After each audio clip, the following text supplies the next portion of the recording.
to my knowledge, none of those shootings were done with any kind of Armalite rifle or AK or anything like that. So it's a systemic problem. When I was growing up in Springfield, you had 1 or 2 murders a year.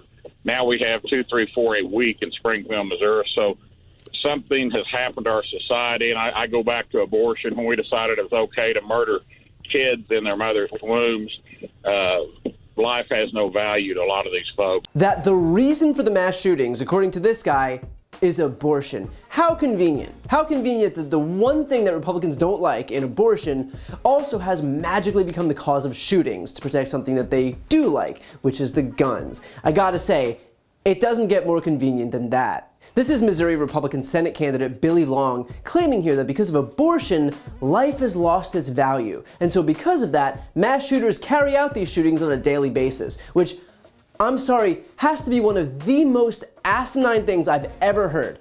Like, that's not me saying that as a Democrat, that's me saying that as a human being with an ounce of self-respect. If you're told that abortion is the cause of mass shootings and you believe whoever told you that, then I'd have a hard time believing you're able to discern anything. And while abortion may be the single dumbest excuse for mass shootings that I've ever heard, it's by no means the only dumb excuse for mass shootings that I've heard. In the last few weeks, we've heard the usual excuses: video games, mental health issues, godlessness, fatherlessness, and we've heard unusual excuses, like the idea that too many doors or even pornography are to blame for the fact that mass shooters keep slaughtering people on a daily basis in this country.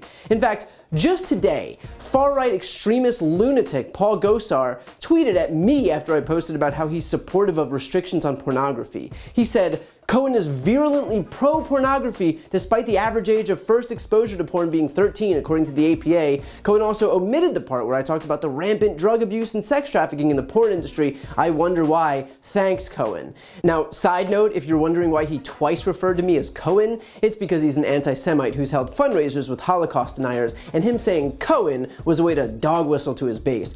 Not my first rodeo with a piece of trash anti-Semite. Trust me, I'll survive. I replied to Gosar, "I absolutely am pro-pornography. I'm also pro-stay the fuck out of people's bedrooms and doctor's offices. Clear enough for you? And remind me, isn't a Republican colleague of yours under investigation for child sex trafficking? Wasn't RNC operative Ruben Verastegi just sentenced to 12 years in prison for child porn? I can see why you're worried about perverts. Your party is crawling with them." All of that's to say, if you're claiming that porn is in any way even a tangential cause of mass shootings, you're gonna sound like an absolute clown. But I've said this 1,000 times and I'll say it 1,000 more. We don't have a monopoly on video games in this country. We don't have a monopoly on mental health issues, or godlessness, or fatherlessness, or doors, or even pornography. What we have a monopoly on in this country is guns. We have half of the world's guns. We have more guns than people. So if you're wondering why these shootings only happen here and nowhere else, and what it is that might just set us apart from all of the other countries,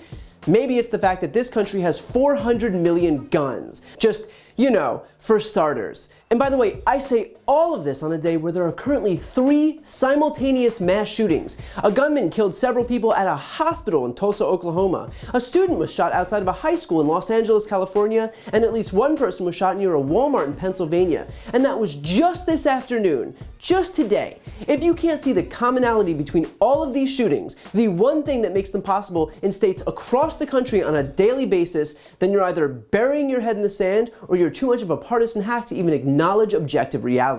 So I promise you that this won't be the last excuse you hear from a Republican who's desperate to train your attention away from the obvious, blatant cause of these shootings. It may be the most ridiculous, but it won't be the last. So every time you hear one of these clowns saying that it's anything but the guns, just know that those people are actually defending the very system that enables these shootings in the first place. To see more videos like this, click the subscribe button right here on this screen. And to support my work beyond that, check out my podcast, No Lie with Brian Tyler Cohen, where I cover the week's most important stories and interview the biggest players in the world of politics, including President Biden, Kamala Harris, Pete Buttigieg, Elizabeth Warren, Katie Porter, and so many more. The link is also right here on this screen. And finally, to take action yourself and sign petitions on the most important issues, go to briantylercohen.com/petition.